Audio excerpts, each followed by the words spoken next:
Sir आज आगमन वाराणसी हुआ है सर, प्रेस कॉन्फ्रेंस भी रखी गई है। तो वाराणसी हमारे लिए कोई नया नहीं है। इस शहर में मैं तो बहुत आया और बीच बीच में आया हूँ, लेकिन ये देखिए जो गंगा जमनी तहजीब का शहर है, जो बता रहे थे हम, देखिए जो आप बता रहे हैं कि परिवर्तन जी, मैं तो अभी देख के आए हैं, कई सड़कों पर देख के आया हूँ।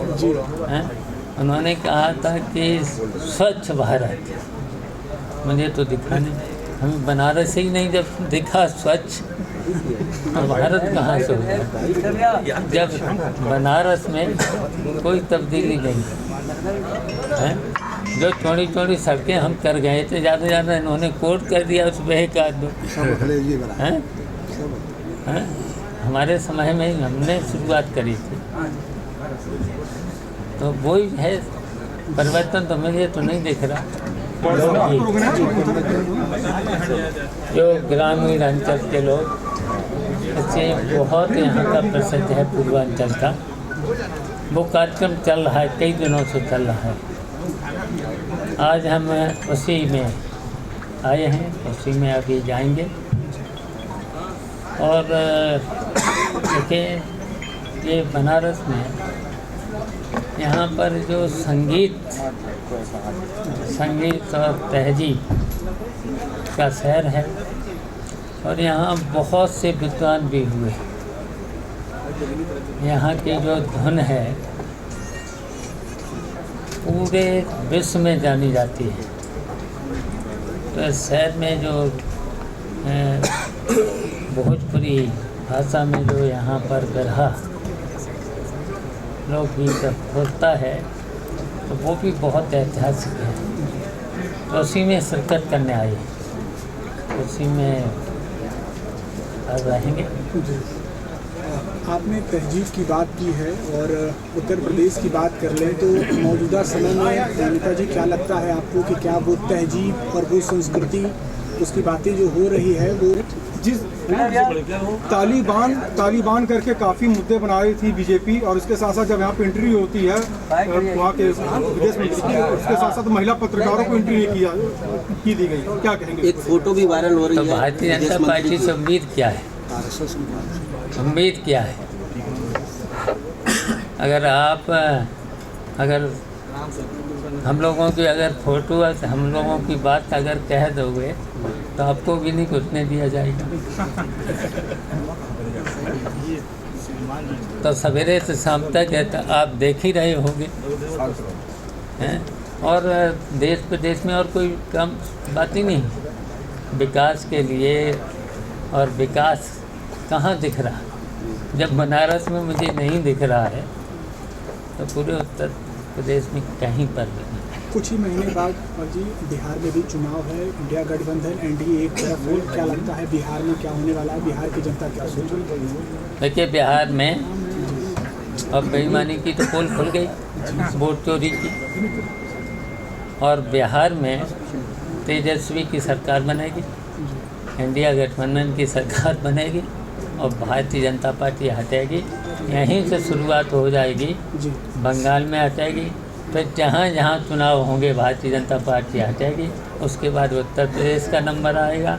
उत्तर प्रदेश से भी हम सब लोग, समाजवादी पार्टी के लोग और पीटीआई के लोग, जितने भी दलित पीड़ित किसान से लेकर के, अब आज ही देख लो किसानों को क्या उनकी फसल का मूल्य मिल रहा है, धान की मिल रहा है, गन्ने का मिल रहा है, आलू का मिल रहा है।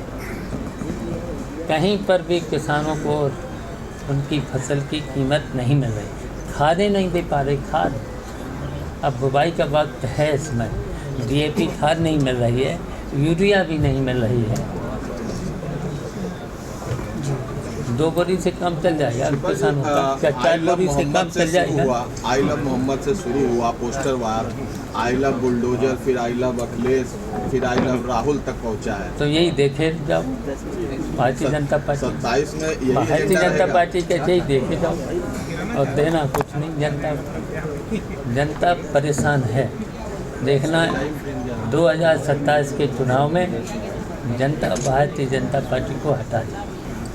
कलकत्ता में लगातार देखिए इस समय देख रहे हैं जो शासन है, शासन प्रशासन वो ठीक से काम नहीं कर रहा है। और देखिए जो भी तहजीब थी, जो भी यहाँ पर आपस में भाईचारा मिलजुल करके वो नहीं दिख रहा है। और जिस तरीके से इनको जो अलग किया जा रहा है, लड़ाया जा रहा है, तो ये देश और प्रदेश के लिए ठीक नहीं है।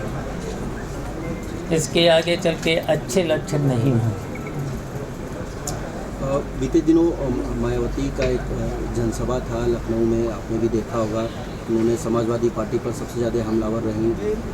कैसे देखते हैं आप उनके जनसभा को और उनकी पार्टी को? देखिए वो तो भारतीय जनता पार्टी के इशारे पर चल रही हैं, सबको पता है, सबको जानकारी है, तो वहीं से मैनेज होकर के सब बातें करते हैं। पीडीए को लेकर के उन्होंने कहा है कि आप लोग पीडीए की बात कर रहे हैं, जब सरकार में थे तब आप लोगों की पीडीए की याद नहीं आई, इस तरीके का भी उन्होंने बयान दिया है। देखिए हमारी समाजवादी पार्टी है और समाजवादी विचारों पर, और ये विचार डॉक्टर राम मनोहर लोहिया के आदर्शों पर, विचारों पर, उसके बाद उसमें नेताजी से लेकर के उन्हीं के आदर्शों पर ये समाजवादी पार्टी चल रही है। और समाजवादी पार्टी ने जब जब चुनाव से पहले जो वादे किए हैं, एक एक वादा पूरा किया है। और अब देख रहे होंगे भारतीय जनता पार्टी के समय में कितने वादे किए गए, अभी तक वो वादे पूरे नहीं हुए हैं। आपको याद होगा कि पहला उनका वादा था कि अच्छे दिन आएंगे, और उनका देखिए अच्छे दिन कहीं दिख रहे। देखिए गरीबी, बेईमानी, भ्रष्टाचार, महंगाई चरम सीमा पर है। और देश की जनता, प्रदेश की जनता को टैक्स के माध्यम से किस तरीके से लूटा है। और अब चुनाव आए हैं तो उसमें दिखा रहे हैं कि थोड़ा सा कम कर देंगे, कम करेंगे। और किस तरीके से लूटा है, टैक्स में, जीएसटी में कितना टैक्स। तो उसके साथ साथ देखिए लाइन आर्डर के नाम पे तो कहीं चीज़ है ही नहीं। लाइन आर्डर पूरी तरह से ध्वस्त है और स्वास्थ्य व्यवस्थाएं पूरी चरमरा गई। अस्पताल में डॉक्टर नहीं, भारत में अगर महिलाएं डॉक्टर हैं तो दवाएं नहीं।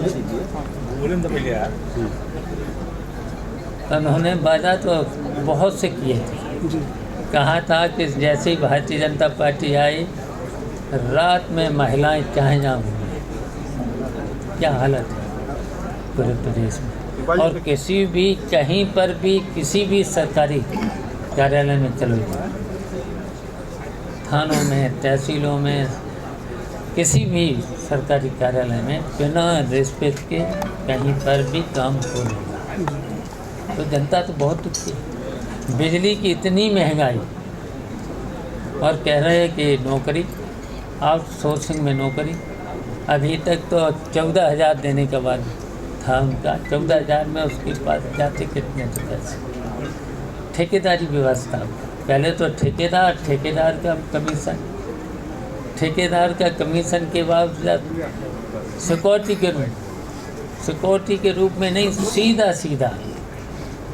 लाख, 2 लाख, 4 लाख तो मैंने देखा है। 14,000 में 4,000 पहले चले जाएंगे तो कितना, 8, साढ़े 8 से ज़्यादा नहीं मिल रहा था। बताओ 8,000 में किसी का परिवार चल जाएगा। अब बढ़ा के 18,000 किया जब चुनाव के समय में। बिजली, स्मार्ट मीटर कैसे भागते हैं, बिल कितना आता है एक परिवार पर। और आउटसोर्स में नौकरी में 8.5 आप बता रहे, आप जब कल बढ़ा दिए तो दलित और पिछड़ों वोट बैंक की बात इस समय चल रही है, लेकिन अब जो है ये बीजेपी कह रही है कि हमारे साथ है, और जो मायावती हैं वो भी अब मैदान में आ गई हैं, नए कलेवर में दिख रही हैं। क्या लगता है 27 देखिए, ये भारतीय जनता पार्टी के लोग, ये सब लोग घबराए हुए हैं। पीटीए और पीटीए के साथ साथ समाजवादी हैं। इसमें तो किसान, दलित, मजदूर जो अपेक्षित हैं, अभी तक जो अपेक्षित हैं, सब लोग हैं, तो इसीलिए तो घबराए हुए हैं। 2024 में बहुत ही अच्छा प्रदर्शन रहा समाजवादी पार्टी का, और अभी से ही 27 को लेकर तैयारियों की बात कही है। आपने स्पष्ट किया है कि कांग्रेस के साथ आप लोग जाएंगे, कांग्रेस ने भी कहा है, लेकिन आप एक मार्गदर्शक के तौर पर भी हैं, बड़े उस पर हैं। क्या कहेंगे, आप क्या मानते हैं कि समाजवादी पार्टी को 403 में से कितनी पर भूमिका होनी चाहिए, तैयारी कितनी पर होनी? देखिए, अभी तो समय आएगा। हमारा सेंट्रल पार्लियामेंट बोर्ड भी है, सबसे विचार विमर्श करके राष्ट्रीय अध्यक्ष फैसला ले लेंगे, उसकी चिंता मत करो। हाँ, फैसला ले। आजम खान साहब के आने के बाद से क्या लगता है कि सपा को मजबूती मिलेगी? देखिए, वैसे तो देखिए, आजम खान साहब तो संस्थापक रहे समाजवादी पार्टी के और सीनियर लीडर हैं।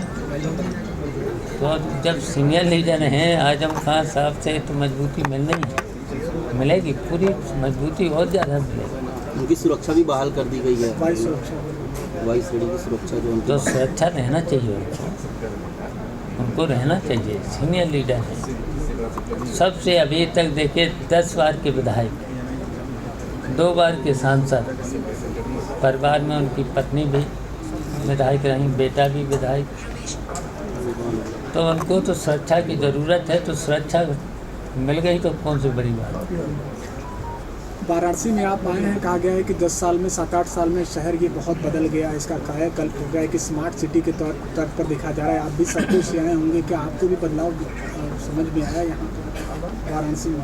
देखिए, मैंने तो देखा कि उन्होंने जो वादा किया था, जापान में कौन सा शहर है, क्योटो। सर, तालिबान को लेकर सर क्या कहेंगे, जो है जिस तरीके से महिला पत्रकारों को जो एंट्री नहीं हुई, तालिबानों को